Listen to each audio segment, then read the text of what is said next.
today's program, you will actually see that.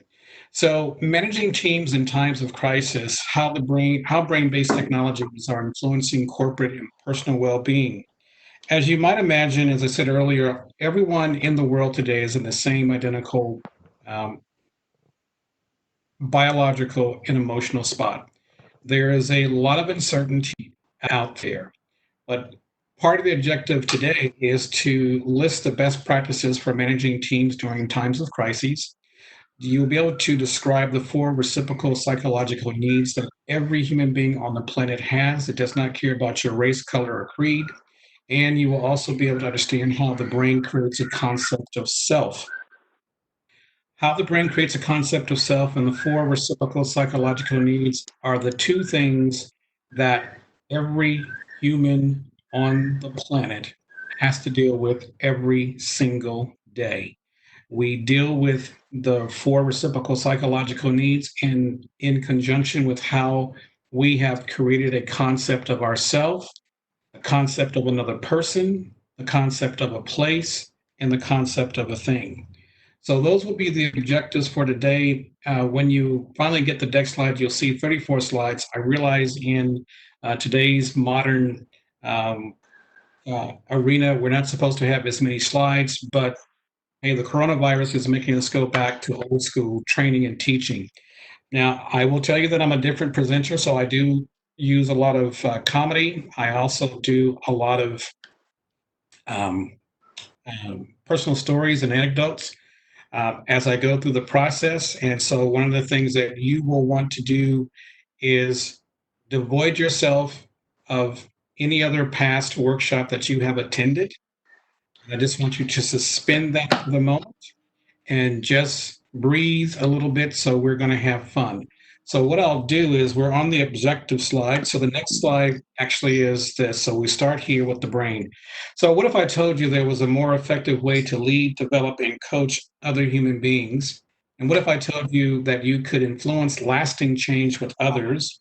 And what if I told you that you could be one of the first to learn the foundations of neuroscience without being a scientist, doctor, or a psychologist? Now, you might be asking yourself, well, how do we do that? How can we as lay people, how can we as business people understand how the brain works without having to be a psychologist, psychiatrist, or a neurobiologist?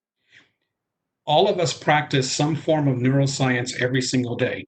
Every day that you get up, if you are married or you have kids, you interact with people, you're actually using a form of neuroscience. The next slide, how brain-based technologies are influencing corporate and personal well-being. As neuroscience comes into it, and most people think it's the next shiny object, it is not. $200 billion has been committed to the final frontier, and that frontier is the human brain. So when we look at, and you begin to hear about brain-based technologies and certain people globally are trying to influence people by understanding how the brain actually works and operates, we're going to show you how to do that today. And you're going to be able to understand a little bit more about human behavior. But there's a second lens I would like for you to be able to view what I'm saying through, and that is through the lens of yourself.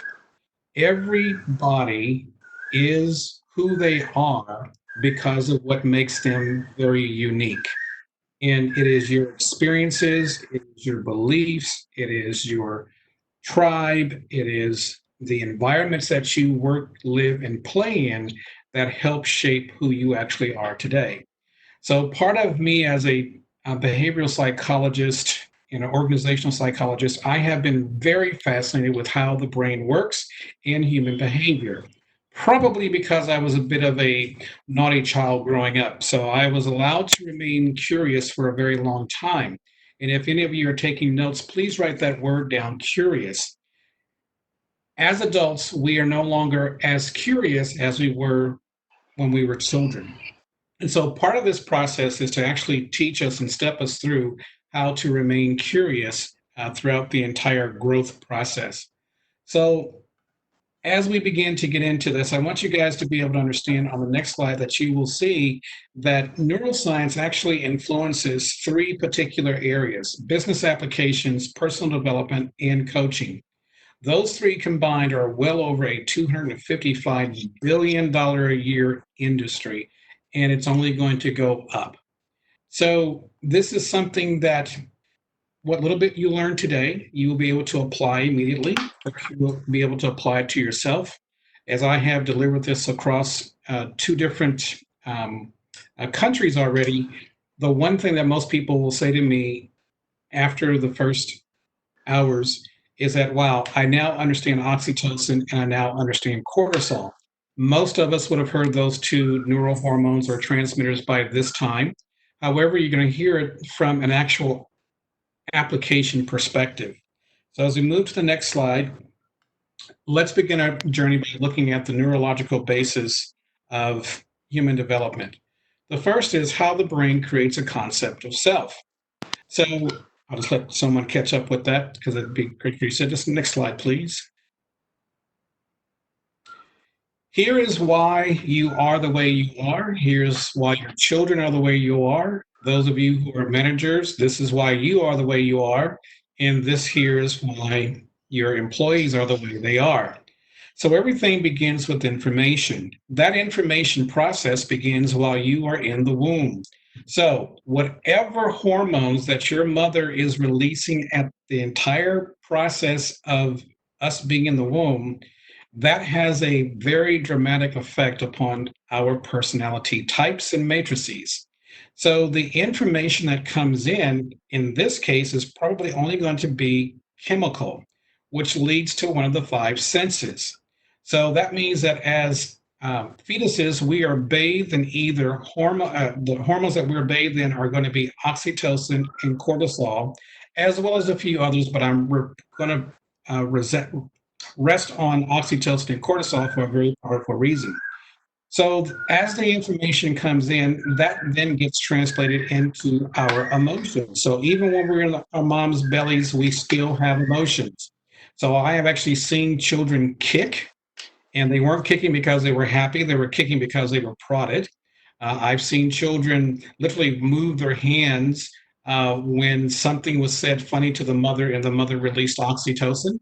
I've seen babies actually cringe up when something was said to the mother and the mother released cortisol, norepinephrine, and those are the stress hormones. And so this has been following us all of our lives. Now, that then leads to the next level, which is the experience, which is based upon the language and meaning over time. Go back to the next slide, please. Next slide. I mean, the previous slide. Yep. There you go. So that then gives us our experience. So even while we're in the womb, we do have experience, because if your mother is always laughing or she's not laughing, we know it, we can hear it. Right around month number 3, our ears begin to form so we can actually hear and distinguish between male and female. If we continue the growth process, we then can actually distinguish between male who is dad or male who is around a lot versus mom or another woman who is around a great deal. So that experience leads to our concept of self. So imagine if a child in the womb is feels is made to feel that they're not wanted. That would mean that that child is bathed in a great deal of cortisol, norepinephrine, epinephrine, and a few other hormones that will influence that child's concept of self. That then leads down to the next line, which is how we actually look at the world through our own filters. And then that leads to the biases and how we actually process information. Now, this illustration, yes, is simple. You see the circle in the middle, that this is a cyclical process. This happens every single time we actually interact with another person. So imagine the companies and organizations that you work for. So a question you could ask yourself is, what is the information that is going out to our employees about the organization? Which one of the five senses are actually being bombarded with that information? What emotions are being ignited or influenced by the information? And what is the experience that they now develop as a result of that? And then what is their concept of the organization or the people that they are responsible to? And now you can begin to see the filters that they're actually going to filter information through and the biases that they are now going to develop and how they will actually process information. This is critical in helping people rechange their brain so that they can see things from a different perspective. Next slide, please.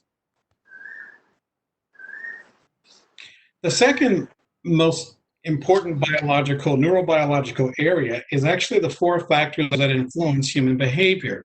So the first of these is the need for attachment and connection. Now, we've all been put on lockdown, so we don't have the same connection that we used to when we were seeing each other every single day. So now we have to deal with technology, whether that technology be Zoom, Microsoft Teams, Google Chat, whatever it is. We now have to go to a new language. Now, for the millennials out there and for the Gen Zers, this is perfect. But for those of us who are older, it's not so perfect because we don't like the technology because we understand that 140 characters was never created to carry on a conversation.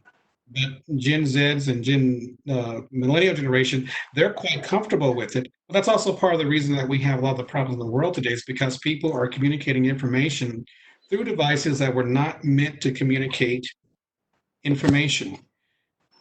If I use a text message, it's, hey, honey, how are you? I'm on my way. I'll see you in 15 minutes. I'll see you in 30 minutes. Nope, can't do it. We can understand that the brain has no problems with that. But when it comes to connection and attachment, that is the number one human need that we all face. Again, it does not matter about your race, color, creed, where you live in the world, or your stage in the world. The need for attachment and connection is really powerful. The next need is the need for orientation and control. We have to have orientation and control because that allows us to perform at our best. Think of orientation and control like this. So the control is your home. If you own a home, then you get to orientate yourself within the home. You can decorate it any way that you want. If you buy a rented home or you rent a home, it may already have furniture in it, or an apartment, it may already have furniture in it. You have very little orientation within that space. And the same would be true for now, as managers, you have no orientation and no control in someone else's home, even though that employee is responsible to you. So the next level is going to be the need for self-esteem and its protections. This is critical. So if we are not really enjoined with one another, then our self-esteem suffers, and then we will actually want to avoid the pain. So when there is a person who suffers from low self-esteem or limited self-esteem, their brains will automatically say, move away from this person, place, or thing, and you need to find something to do to make yourself happy. That is the brain's overarching principle, which is number one, to protect you at all costs and to have as much pleasure as possible. So imagine if someone is working for you or you're working for someone, and that person very rarely shows you professional affection. You will not feel attached to that organization. You will not feel connected to that person. You will never have the proper orientation and control that you want to have, which means that your self-esteem will now suffer. Imagine if you are in a meeting or your team members are invited to a meeting and you're not. You're going to wonder, well, how come I didn't get invited to the meeting? I'm part of that team. Well, your self-esteem just took a hit. And so now you're going to be wondering what are they saying in the meeting? This is a natural, normal human response because you have been just disconnected from the group of people that you have been working with. So all four of these needs work in conjunction with one another. And as the slide says, these base motivational schemes define actually behavior in action. And as we move through this and then get into the actual how to manage through crises. Just remember this because this is actually very, very important to understand why your teams, whether you're physically in front of them or in a remote situation, knowing this right here is all the difference between high productivity, high levels of engagement, high levels of trust versus the negative side of that, low levels of engagement, very little trust, and they're just there to collect a paycheck. Next slide, please. So, with the impact of COVID-19 or the coronavirus, we are really now faced with having to do business from a much different perspective. So, a lot of that now is that we must learn how to work differently. And oh, by the way, it will not matter if we have a vaccine tomorrow, you will still have to do business the way we've already started to do business right now for the past 2 to 3 weeks. We will never go back to the way it used to be because business owners, managers, and everyone else is looking at the numbers. How much work can actually be done at home?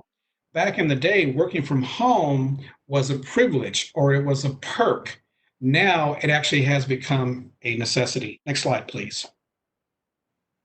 So it has brought the coronavirus has brought the urgency for the work at home individual front and center.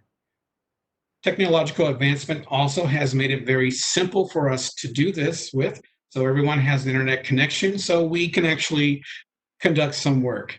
We can actually see each other if we choose to see each other, but some people may not have their cameras on.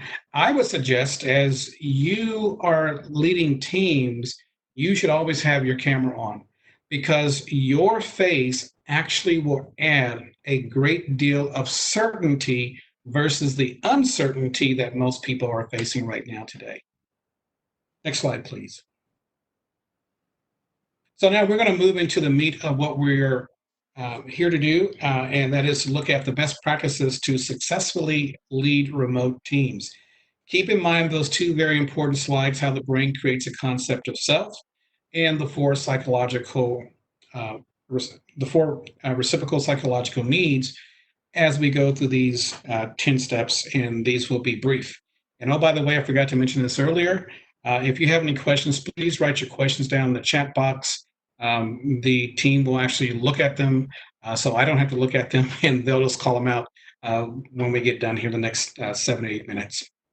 All right, best practices to successfully lead a team. We'll start with number one. Now, this has always been a big deal, building trust. So would you just move to the next 3 slides down to where it says building trust, please? Thank you for that one right there, building trust. Go back 1 slide. Thank you. Booker T. Washington was actually a slave during the late 1800s, early 1900s in America. However, he was one of the most powerful men, slaves around. This is one of the things that he actually said. Few things help an individual more than to place responsibility upon him and to let him know that you trust him. If we understand the power of trust, we can get people to do whatever we want them to do morally, legally, and ethically. So the first thing is that as managers, you want to rebuild trust. Yes, you have trust when you were there with them in person, but now you have to rebuild that trust from a virtual perspective. So the one thing that we do want to do now is to rebuild trust. Why? Because trust generates oxytocin. Oxytocin is the bonding agent. It is the thing that allows us with the 4 reciprocal needs under number 1, which was connection and attachment. It allows us to be connected to other individuals. For all the mothers who are on the line listening today, when your children were breastfeeding, large amounts of oxytocin was being transmitted from you to that child and child back to you. Dads, we don't get that. We do get large amounts of oxytocin when we're actually holding our children and we're looking at them. And oh, by the way, ladies, I'm going to help you out here. And guys, you're going to get mad when I tell you this. So ladies are always known for being a lot more empathetic. Guys, we're not so empathetic.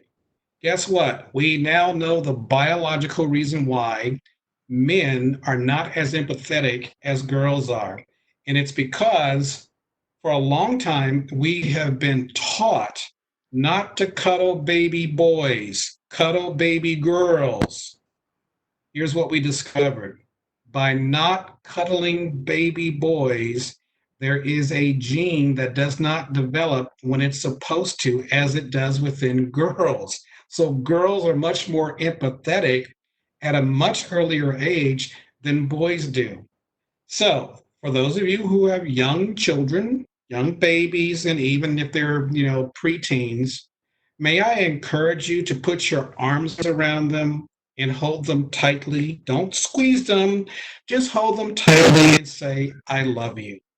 Because that will actually trigger the hormones within him, and that will trigger the gene to actually grow bigger and stronger so they can actually have a lot more empathy. They don't have to wait until they're 35 and 40 to figure out, all my life I've gone without the empathy.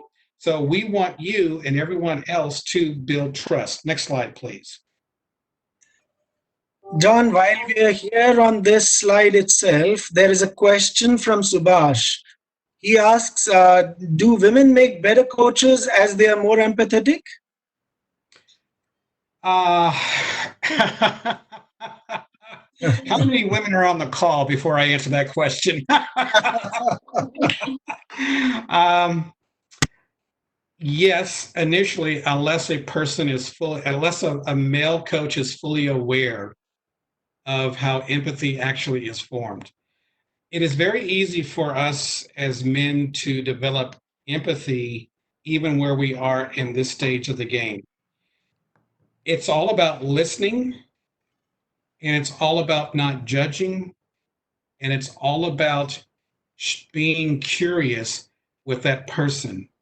Women will naturally be a lot more empathetic because they've had more experience with empathy than most men. That's why emotional intelligence is still a big deal. It always has been, but it's still a big deal because certain parts of the world don't get this information.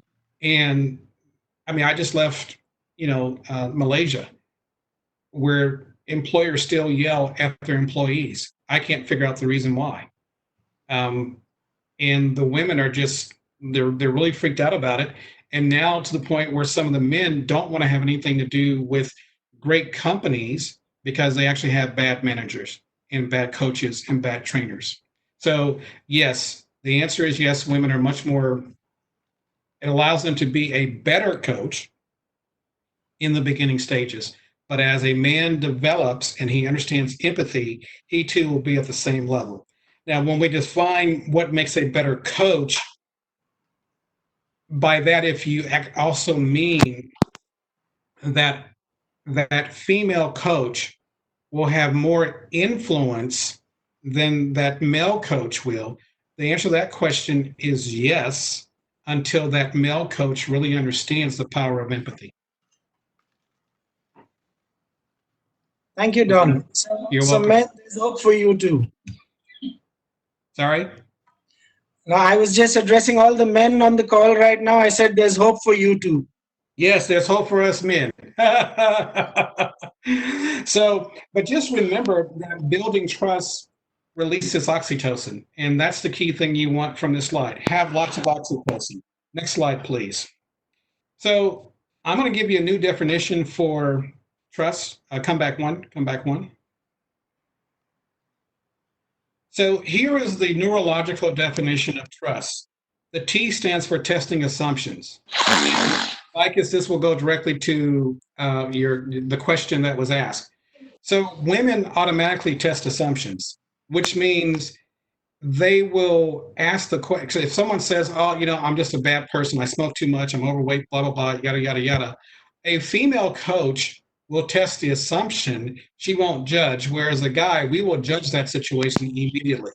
Women judge just as much as we do. We all judge, but women have the unique ability to withhold judgment faster than a man does because of the empathy that she may have for that person. So, first of all, we have to learn how to test assumptions about that person who is overweight, who's a smoker. A woman will do that much faster. Number two, we have to develop better relationships with our coachees and with our employees. And if we are actually training someone, we have to develop a better relationship. You cannot just throw a person in a training situation and expect them to perform. Imagine what's going on in the brain in a new situation where that person is brand new. They may have the technical skills to do their job, but they surely don't know the politics. They don't know the rituals. They don't know the norms. And that's really what people struggle with, is trying to find out, what do I do in a social setting, not so much in a technical setting. Number three, do we develop understanding? So there's the U. So TRU, do I actually develop understanding for that person? Do I have the ability to stand in their shoes as I am the manager and I'm telling them what needs to be done? May I make a very strong suggestion to all of you? Stop telling people what to do and share with them what to do. If you share what needs to be done, the brain responds differently. Think about it this way. Those of you who are managers, before you became managers, you were employees and somebody else told you what to do. You did not like it. I know you didn't. So no one needs to say, oh, I love someone telling me what to do. In certain situations, yes, that's appropriate. But in the management employee relationship, it's really about sharing. Why? Because you want to release oxytocin. Why? Because you want that person to feel connected to you. Why? Because you want that person to feel connected to the organization. If you're always telling them what to do, they're not feeling very connected to you and they do not feel very connected to the organization. And that's why people have low engagement scores. We're spending literally billions of dollars every year on how to develop better engagement. We come up with these wonderful mathematical equations to actually help people to develop better engagement scores or to become more engaged. Well, guess what? They work for a moment. They work while that person is there. It may work while you're there. But let's check in on that person literally 1 week, 2 weeks, 3 weeks, and definitely by 4 weeks down the road, that person is no longer as engaged as they once were with that training. But if you actually develop a relationship with them so that the information is different and that the senses are actually excited in a positive way, they have positive emotions, and that they understand a new meaning, then the concept of you as a manager, the concept as the corporation or the organization will always be good. And guess what? That person will look for work to do. You don't have to give them work to do. They will come to you and say, hey, can I do this? Or they'll get it done faster with a high degree of accuracy. Here's another one, the S in trust, shared view of success. How many of you have ever said, this is what success looks like if we get this task completed? How many of you have ever said, wow, I see this working this way, and I see how your skills and your talent and your personality can help benefit this? And oh, by the way, how long does it really take to say something like that? It took me all of 2 seconds to say it. And I guarantee you, as I said it, I already know some of you, something went through your entire body. Wow, I never thought about that before. Or wow, it would feel good if someone actually said that to me. Describe what shared success looks like with your employees in a team project. And the last T is truth telling and not telling the truth. If you tell the truth, that is your version of the truth. If you truth tell, then that is, you're going to say something that is truthful about a person, place, or thing. That is the new definition of trust, and this therefore makes it chemical. If you don't test assumptions, if you don't develop a relationship, if you don't have a clear understanding with another person, if you do not share the view of success, and if you do not engage in truth telling, the opposite hormone will be cortisol. For guys, it will also be testosterone.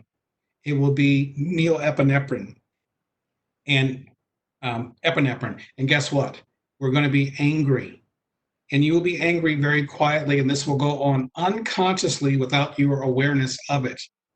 And that's why many employees are always upset with their employers, because they don't know what's happening, and why employers are upset with employees because they don't understand the definition of trust. Next slide, please. Don't just. There's another comment, and it's more like a question. While you Mhm. said don't tell your employees what to do, there's a comment by Ashok Iyer. He wants to know what happens in the military organization. Then, you can't obviously tell the military people, in an empathetic manner and just say, "Okay, let's go shoot the enemy," and not tell them exactly what to do.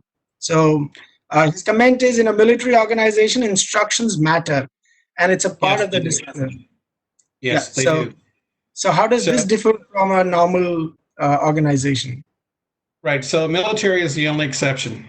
If you don't do what you're told, people will die, period. However, you can command people with love. You can command people with empathy. Um, General Schwarzkopf, one of our great generals, George Washington, one of our first generals, were great communicators, effective communicators. They didn't yell at their men. They did tell them what to do because they had to be told what to do. But the modern general is right there on the battlefield with their men, right? And so if you are right there with your men and the men see you doing it, then they're willing to follow you wherever you say go. It's like our American football, and I don't know much about soccer, so I can't talk about that. I will learn it because I know you guys are into soccer. But for those of you who are into American football, we've had a pretty strong team called the New England Patriots, and Tom Brady is the quarterback. And make no question about it, Tom Brady told his team what to do, and Coach Bill Belichick and all the other coaches told the players what to do. That's a different process. Bill Belichick looks at coaching. He actually does coach, but yes, you will do it his way. The same with Norman Schwarzkopf. You will do it the way that he's told you to do it, but he also adds empathy to it. So, in other words, he's not yelling at people. When you yell or you tell people what to do in certain circumstances, the muscles in the ears actually shut down. So you won't hear what that person is actually saying. However, you can be strong of voice, your tonation can be raised in a manner that does not make the recruit or an infantry soldier feel as if though you're actually coming down on them. You are telling them what to do because they have to learn it, but you can do that with a great deal of empathy. And I do have more to say about that as we get into the other um, workshops. So that will actually come under solution. But thank you for the question for now. Yeah, just one more follow up on this by Subhash, and he talks about crisis. I mean, right now, like for example, in India, we've had our prime minister come on television and give a set of instructions, but of course, he's been doing it very empathetically, and Mhm. most of the Indians seem to be. I mean, of course, there are outliers, but most of them seem to be following. So, Mhm. is it any different in an emergency? Nope, same thing, because the brain will do the same thing no matter what climate or environment it is in. Now, I happened to listen to your prime minister, what was it, last month when President Trump came to India? And I had heard your prime minister speak once before, actually, while I was in Malaysia for something. And I was impressed with how he actually, his mannerisms. So his mannerisms were very statesmanly like, but also very calming. And when he was talking to the president, he was very respectful. Uh, both, obviously powerful world leaders. And your prime minister was very respectful. You could see that. You could feel that. When he began to talk about America, I felt proud, and I was nowhere near the location, but I felt real. I felt that he had a real love for America, what it stands for, the president, because they have a better relationship than with previous presidents. And I felt a genuine sense of harmony. I felt a genuine sense of caring.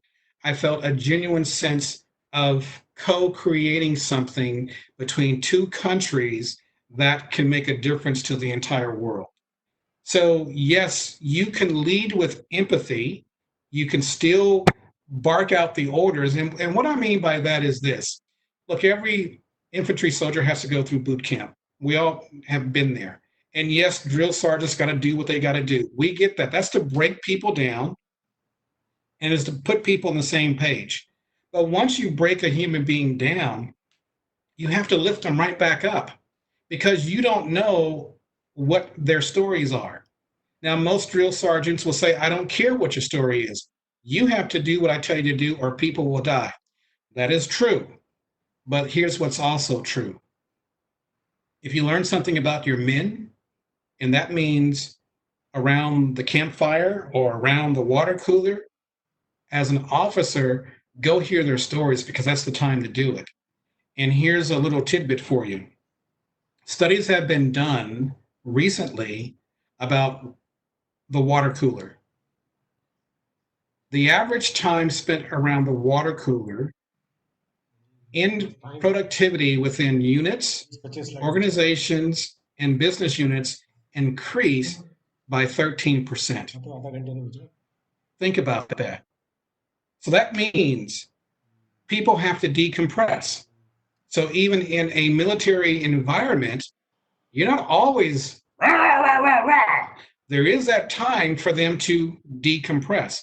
When you're decompressing, that's when you as an officer should really go up and have a chat with them. Because up until that time, they're actually afraid of you. People follow people who are in positions of authority, usually out of fear. You want them to follow you not from fear, you want them to follow you out of trust. Okay? Thank you so much. There's another question, but I think that's something we can take during the question answers time.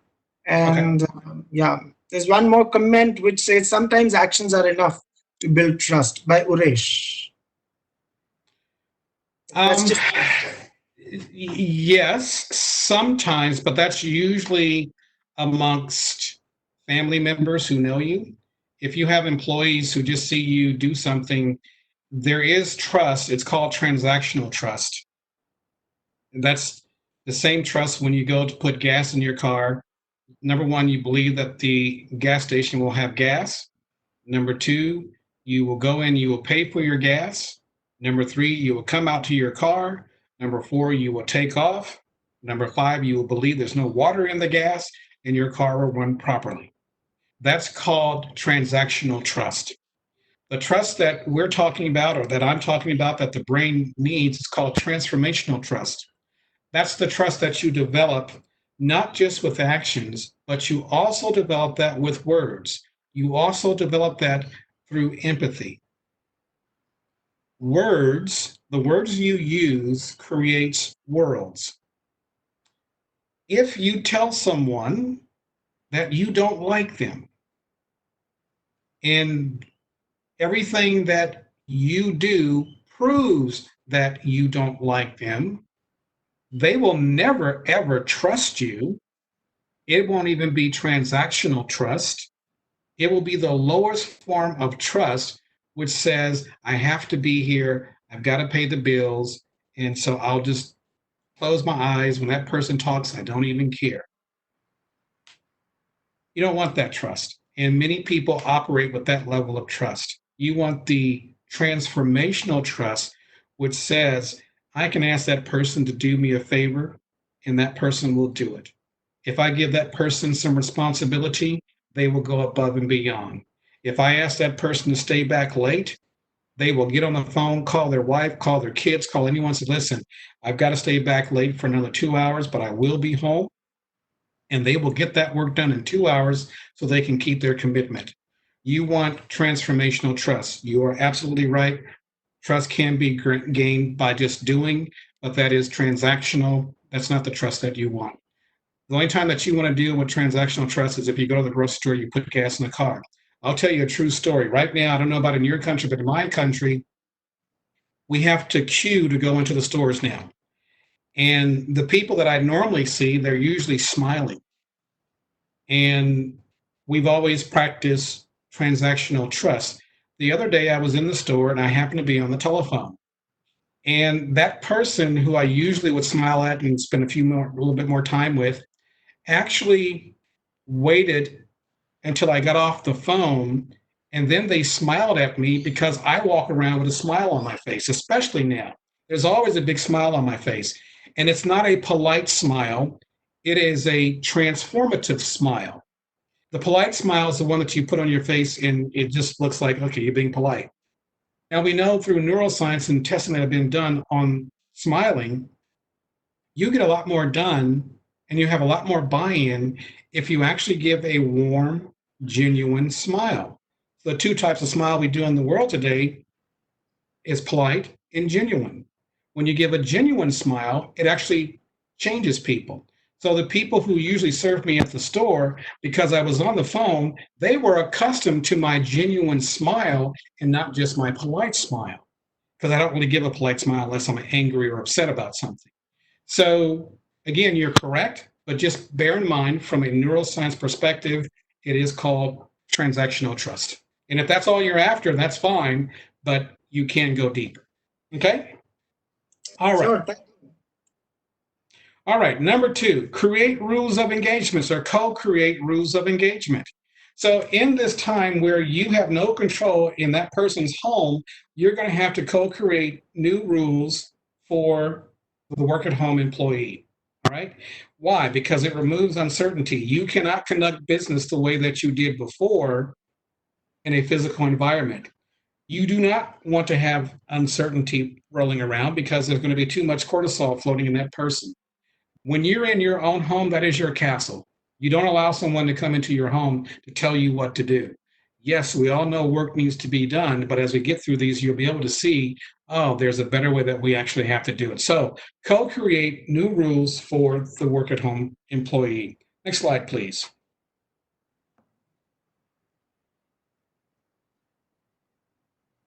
Number 3. Thank you. So agree up front on basic operational and technical requirements. If the IT department hasn't decided what sort of bandwidth and connectivity that you have to have, don't be upset with your employee if they don't get the work done because they need the right tools. And you'll see that a little bit later. But we need to understand what's going to be the normal working hours for that team. What is going to be the preferred method of contact? If you're going to be using Google Chat, Microsoft Teams, Zoom, whatever the case may be, what form are you going to use? And that needs to be printed on a piece of paper so everybody's on the same page. You know, how long will you take to respond? I mean, with Microsoft Chat, it's instantaneous. So if you send someone a message, boom, there it is. But if they're at home, there's going to be other distractions. You cannot expect them while they're at home to be as attentive as they were when they were first working in the office. Why? Because they may have kids. Why? Because there may be a dog running around. Maybe they live with their parents or the parents live with them. And in your culture, that's kind of a big deal. And as it is in the Asian, in the East Asian culture, it is a big deal to have parents within the home. So if mom walks through the background and you've got your Zoom camera on, don't get upset with the employee because mom or wife or kids are walking in the background. It is happening right here in Australia right now. We're having a real big problem with people learning how to work from home. Teachers are having a really big problem teaching from home. Even though they've got all the technology in the world, they haven't had to be home before. So let's agree on the type of information that we want to talk about, co-create the environment together. Understand the word co-create. That isn't that you sit down and you write out the rules and you give it to them and you ask them to agree to it. No, co-create means that you're on a meeting and say, hey, listen, we need to come up with some rules. Be the cool leader and say, let's throw out some examples and ideas. How do you guys want to be communicated with? How much time do we need to have? What time do we want to start? Again, because if you're at home, that's a different environment, different physiological environment than actually working in the office. All right. Number 3, agree upfront on basic operational and technical requirements. Just move the next slide down, please. So let me talk about communication for a moment, and you guys will love this one. So How we interact with each other is basically through the vocal voice. You heard me earlier say that words create worlds.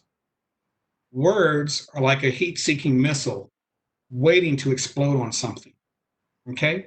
So when you talk, this is what neuroscience demonstrates, that there are three levels of communication. Number one is ask and tell. Hi, how are you today? I'm fine. How are you? Level two, how was your weekend? My weekend was fine. What did you do? Oh, we went out with the family. Oh, good. Where did you go? Oh, well, we went down to the local market. We did some shopping. The kids, played while we were shopping. Then we went to go watch a soccer match, and then we came home and we had dinner, and that was our weekend. Oh, okay, that's great. That's pretty cool. So there's an avocation and there's an inquiry. You wanted more information. But if you look at level one, this is where we all begin every single day, and every time we usually engage with another human being, we basically are resistors to what they're going to say. And we do this unconsciously and subconsciously. There's low level of trust. If we ask better questions, we move into level two, where we inquire about them.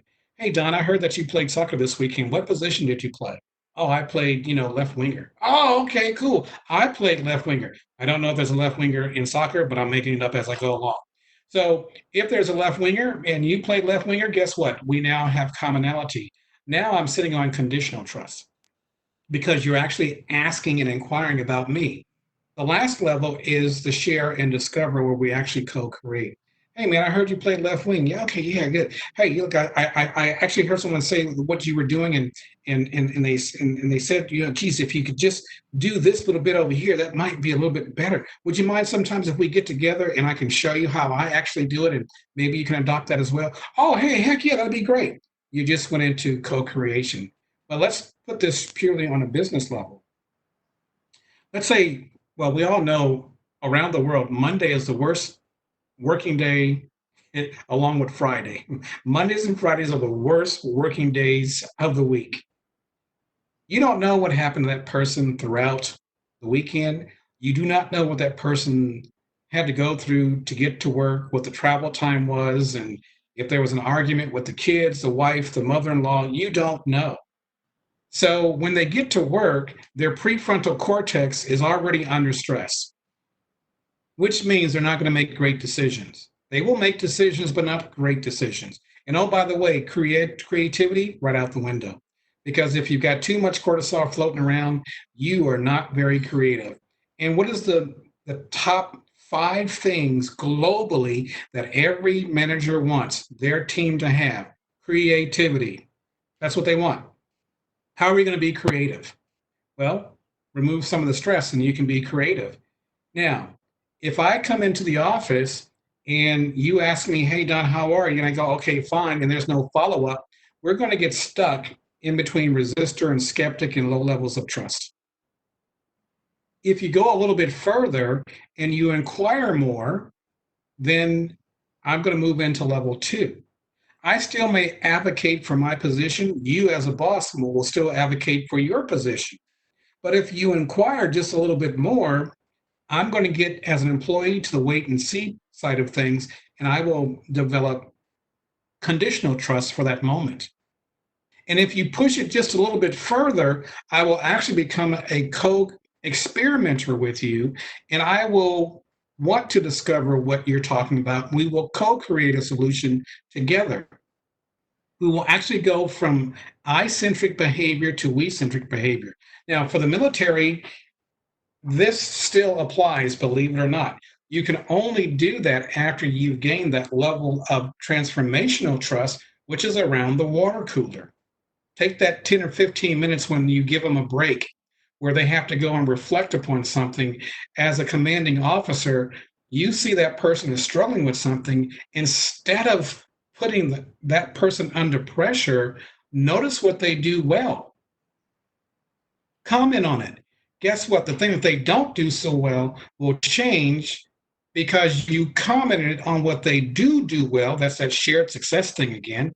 And now you just given them reason to have connection with you, so they will want to do better in the thing they're not doing as good at. And then when you ask them this most powerful question, as a commanding officer and as a person myself who has led many people, not in the military, but in businesses, here's the most powerful question I've ever asked.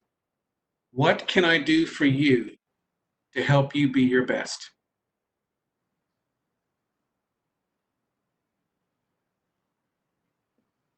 Just going to let that hang out there for a minute because I want you guys to think about that. When's the last time you asked someone, more importantly, when's the last time someone asked you, what can I do to help you be your best? Next slide, please.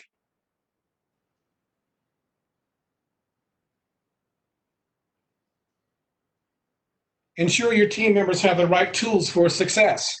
I cannot emphasize how important this is. So if they don't have the right tools for success, there is going to be a problem. So whether that is IT connectivity, the ability to print documents at home, whether or not you set up standards that meet with the agreed upon or co-created requirements, these are all key things that right now globally people are talking about around the world. So this is really, really important. Like we had a connectivity or connection issue earlier, and then Rajiv came back and with a brilliant thought, hey, why don't we just go ahead and start? And when we get something, we'll catch up a little bit later. Well, I'm cool with that. But the problem was that we actually didn't talk about what happens in the case of, so we didn't really have a plan B. Excuse me, we were working off of plan A because we knew plan A was going to work. But those in the military know there's always going to have a contingency plan. But figure out what your team needs and making sure that they have the tools for success. Gallup put out a poll, a question. It's called the Gallup 10.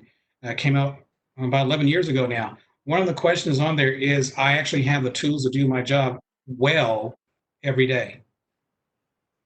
I cannot tell you how many times that was given a 1, meaning that they did not have the tools to do their job very well every day. Managers could not be upset with their employees if they don't have the tools to do their jobs. Next slide, please. And as you can see, it removes frustration, so there's no longer any more cortisol. Number 5, this is very simple. This goes back to connectivity. Don't be a virtual stranger just because they're no longer in front of you physically. Check in with them, make more time, spend more time with your employees, because we got to go back to basics. Let's go back to talking to one another like we used to do 30, 40, 50 years ago.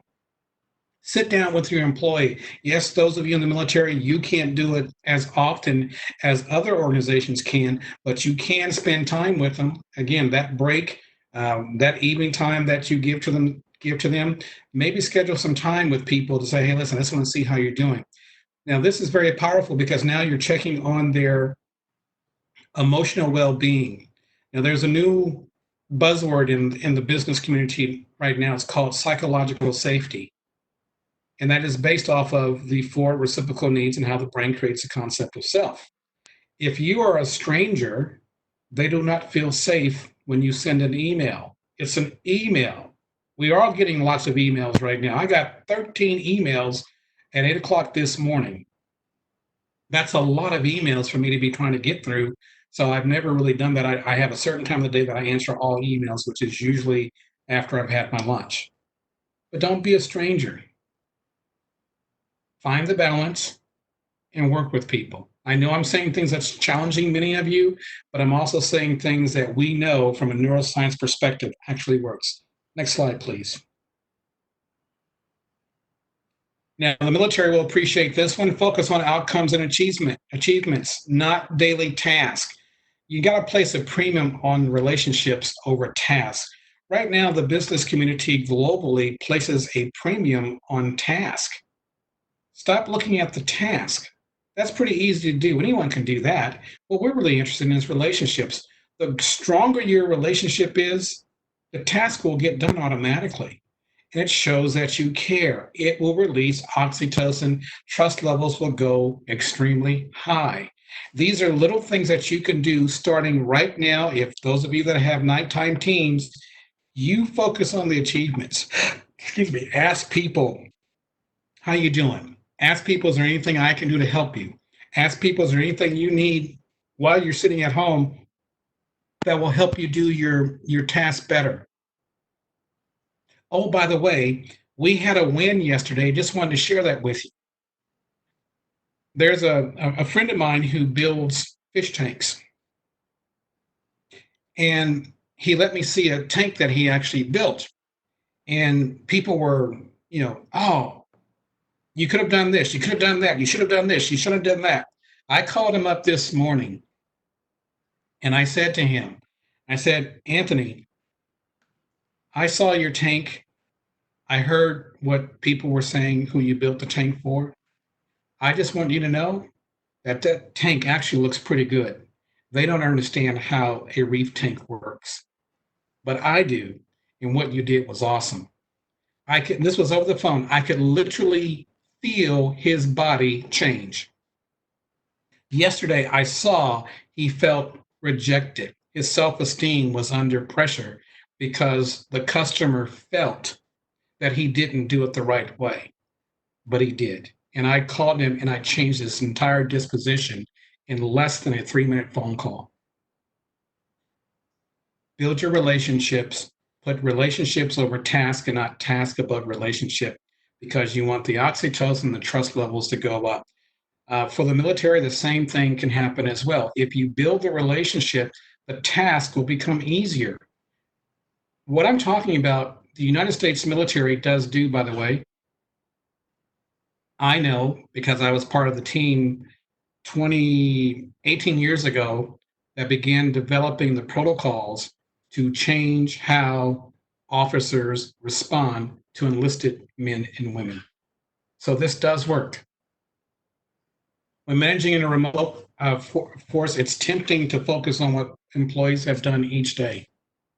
Please, please, I encourage you, let's not do that. Just focus on the wins. Focus on achievements and outcomes, because the brain loves outcomes. The brain loves achievement, but whether you know it or not, your brain is designed to have achievement. It is designed to overcome. Look at what the world's doing right now.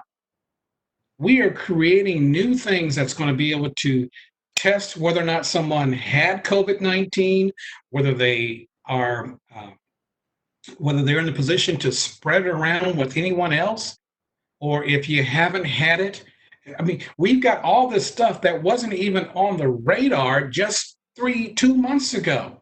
And right now, we've got brilliant people around the world creating things that no one thought about. And how are they doing it? Because they're focusing on outcomes and achievement. Imagine if America, India, Australia, all Western countries were focused on the wrong thing. They were focused on who to blame. There's be plenty of time for blame once we got all this sorted out. But right now, the focus is on outcome and achievements, and that's what we're doing.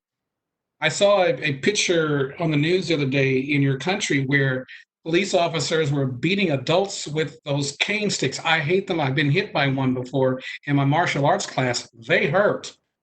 But think about if the police officer really said, hey, can you just please go home? Do you want to die? Do you want to kill somebody else? Just go home. Now, if the person doesn't listen, okay, raise your voice, give them one warning, and then if they don't go, then whack them one. That usually works. They'll get it the first time. But focus on the outcomes and achievements. That is what's going to move us to the next level. Next slide, please. Apply a business as usual approach. Even though we're all stuck at home, or we all have to be at home with family, dogs, cats, and everything else that we got going on, you as a manager must apply a business as usual approach. Why? Because it provides certainty. It will deactivate the person's amygdala, which means there will be less cortisol. The more positive that you are as a manager, not yelling, not dictating, but the more positive that you are, that individual will still have the high levels of productivity. And here's the thing, those individuals that were producing high levels of productivity prior to COVID-19, they're still going to do it. They will fall under the pressure of their family, yes, their children, all that wonderful stuff, because they are uncertain. So we have to do a trickle down effect. As leaders, we have to instill productivity. We have to instill certainty. We are going to get through this. And this will be the first time in modern history that we can say, or we will be able to say, we got through this as a global community. It doesn't matter who comes up with a vaccine for this, because whoever comes up with a vaccine, it's going to be shared with everybody immediately. And then as we get to the people and get the shots in the oral gels or whatever it is that we're going to wind up taking, we will look back on it 30 days from that point and we say, we got through it together. That's what we have to be able to do. That's what we want to be able to do. So apply as business as usual approach, because it provides certainty, will remove the doubt. By the way, when there's uncertainty, there's doubt. When there's doubt, there's anxiety. When there's anxiety, there's frustration. When there's frustration, there is fear. Many times you've heard people say, well, I'm afraid. They're not really afraid. They're just uncertain. It is the uncertainty that is causing the anxiety. It is the anxiety that's causing the worry. It is the worry that is causing the fear. If you, as business leaders and as managers and as officers, if you approach it from a business as usual and as best you can, it will provide certainty to the person who does not have as much awareness as you do. Next slide, please. Don, just a comment. Sorry, I'm a little late on this, but Raja wrote, smart people are co-creating innovative solutions, and that is what will be successful. This was on your last piece when you were talking about the co-creation. Yes, exactly. That is very true. We're having a combined mental power going on around the world. One of the things I did not tell you, but I will tell you this because it'll be in the next couple of webinars, is that every human being creates what is called a bioelectromagnetic field. That field radiates out about 10 feet no matter where you are in person, and you can even feel it on the phone. As a result of that, we're able to feel empathy. We're able to detect it. Also, as a result of that, if there's more empathy, the creativity level goes up.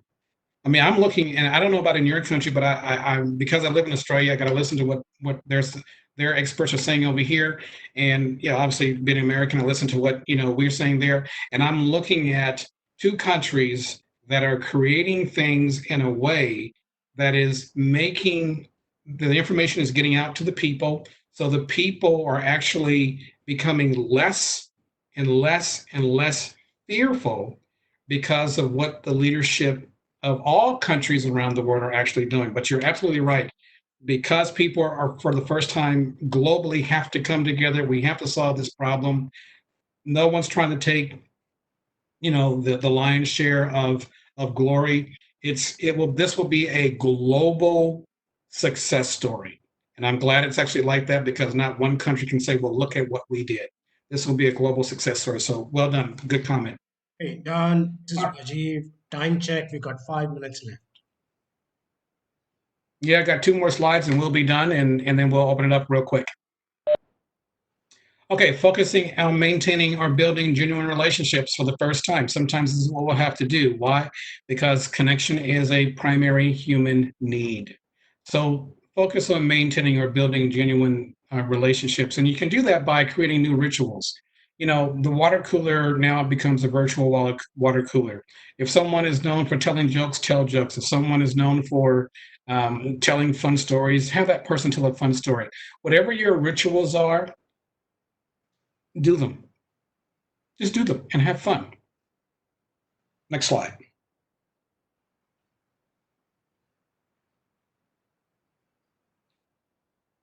This is the other part to maintaining or building genuine relationships.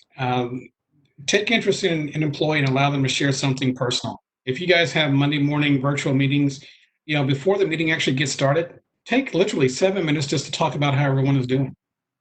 Checking on people's emotional well-being and their emotional health. You'll be surprised how well that will actually go over. One of my neighbors, she works in mental health. They have an 8 o'clock 8 o'clock in the morning meeting that lasts 1 hour and a half. The first 30 minutes is devoted to how everyone is doing emotionally. And they're getting more work done than they were just 3 weeks ago. Imagine that. Number 9, keep feedback flowing regularly. Feedback is really important. When you're in a virtual environment, you don't know as an employee if whether or not you're doing a good job or the job is going the way that it should be going. So that means managers, just send a private message. Hey, Don, great talk today. Or hey, Don, lousy talk today. Whatever it is, keep the feedback going. Why? It will release oxytocin. It will remove the cortisol. Just do it. This is a new way now. Let's just say that we don't solve this for the next 90 days. Well, you're going to have to become a better communicator. And the better communicator you are, that is going to transform people's lives. Trust me, it will. Keep the feedback going. Last slide. Agree with your team on a communication strategy. Again, if you guys are going to talk for 15 minutes at a meeting, then do that. If you guys are going to use Zoom to do that, fine. If you're going to have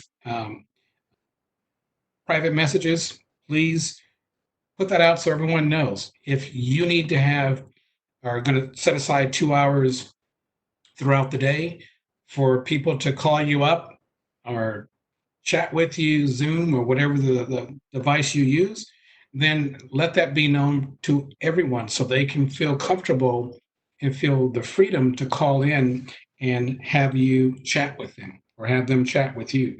Make yourself more available than you ever have before. All right, here's the summary. Next slide, and then we'll open it up for Q&A. So the coronavirus, has changed the world. We've become a more reactive global community. What my hope is that you guys will take this information and you will become proactive. Everything that I've mentioned and talked about today is putting you on the proactive side. It is getting you first to see you through the lens of neuroscience, getting you to see yourself through the lens of how do you deal with crises. My military personnel, this is what they are bred to do. They are in the military, and every time they go and they hit the ground, it is controlled chaos. So they know how to do it. So the military actually is doing something that the rest of the world now will have to be able to adopt, right?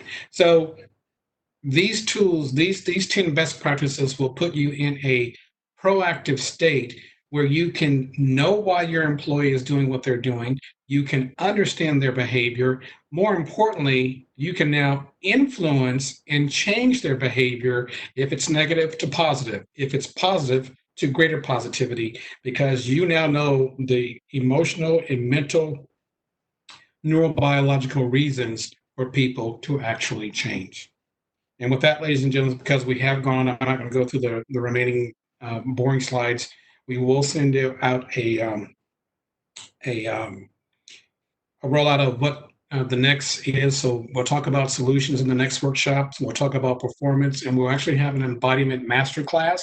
And this is where you actually get to write down real things that are happening within your teams right now. And you want to have a panel of neuroscience coaches and experts to actually answer those questions. So that will be the last class that we have. With that, I want to say thank you very much, and I'm going to turn it back over to Rajiv and Vikas so we can have some Q&A. Thank you for enduring, but those that want to ask questions, I will want to have a panel of neuroscience questions. So that will be the last class that we have. With that, I want to say thank you very much, and I want so we can have some Q&A. Thank you for enduring, but those that want to ask questions, I will be here. Okay, thank you so much, Don. Thank you. This was really informative. In fact, you said in the beginning how to remain curious, and I'm actually curious now more than I was before this. Thank you so much. Thank you to every participant for attending and also bearing with us initially. Let's open the floor for questions. You can put your questions in the chat box. I can take it, and then we can open the person who's given the questions for any follow up. So there is Ashok Iyer's question, Don, I can see. It says, boss is a baby boomer. Most colleagues are millennials. Fear of boss, divergence in preferences, music, sports, fun are all different. Is there a way the boss's brain can adapt to improve trust? Yes. Yes. So the generational divide is a big one. And a lot of it will revolve around the word called humility. So for those of us who are baby boomers, and I'm a baby boomer myself, we have to learn that the millennials, Okay, fine. Let's say baby millennials, fear of boss, music, sports, fun are all different. Is there a way the boss's brain can adapt to improve trust? And those of us who are baby boomers, and I'm a baby boomer myself, there seems to be a almost like a replay of we have to learn that the millennials in there, but so let me try to answer the question this way without answering for us.